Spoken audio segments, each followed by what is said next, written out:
والعاقبة لأهل التقوى واليقين الصلاة والسلام على رسول الكريم أبي القاسم محمد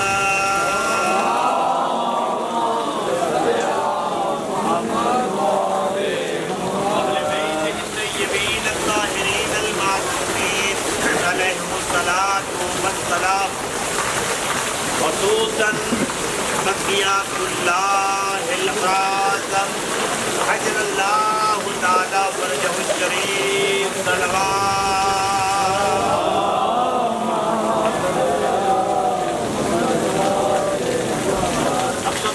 قال رسول الله صلى الله عليه وآله وسلم من قضى على الغير أو أبقى أو تباكى وجبت له الجنة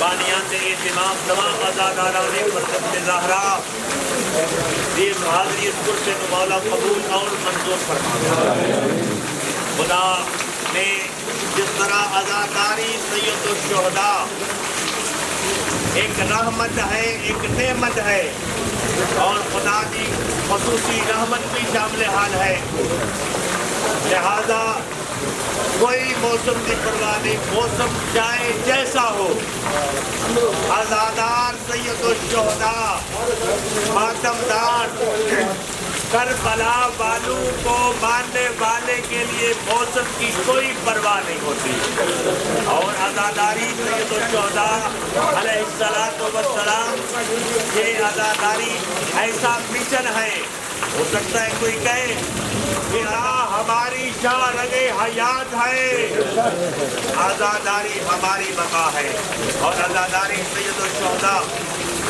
امام عالی مقام علیہ السلام جو عزاداری کرتے ہیں ہم ماتم کیوں کرتے ہیں یہ ہم پہ سوال ہوتا ہے کہ یہ ماتم کرتے ہیں ہم ماتم کو عبادت سمجھتے ہیں ماتم کو عبادت سمجھ کر ہم یہ اللہ کی عبادت کرتے ہیں میں یہ نہیں یہ باتیں کرنے ہی نہیں چاہتا کہ ماتم کہاں کہاں لکھا ہے اور تاریخ نے کس مقام پر لکھا ہے کس نے ماتم کیا ہے سرے حسین پہ رکھا تو فوراً جبریل آ گیا کتنے قدم چلے تھے رسول خدا نے حسین کے گھر میں ہر قدم کے بدلے میں 70,000 ماتمداران سید الشہداء کو بغیر حساب و کتاب کے اللہ نے جنت میں داخل کرنے کا سیدہ سے وعدہ فرمایا نبی کے ہر قدم کے بدلے جتنے صحنے سیدہ میں چلے تھے صحنے حسین میں چلے تھے تو یہ ماتم یہ ہم کس لیے کرتے ہیں لوگوں ہم سے سوال کرو کہ ماتم تم کرتے ہو ماتم ہماری زندگی ہے کیوں نہیں یہ سوال کرتے تم ماتم کرتے کرتے مر کیوں نہیں گئے یہ سوال تو کرنا چاہیے اب سوال میں یہ کرتا ہوں کہ علی کی بیٹیاں رسول زادیاں جن کے بھائی مارے گئے کربلا میں بیٹے مارے گئے بھتیجے مارے گئے ایک وہ رات آئی جس کو ہم شام غریبہ کہتے ہیں ایسی وہ رات تھی جب علی کی بیٹیاں لٹ گئی لوٹنے والے کون تھے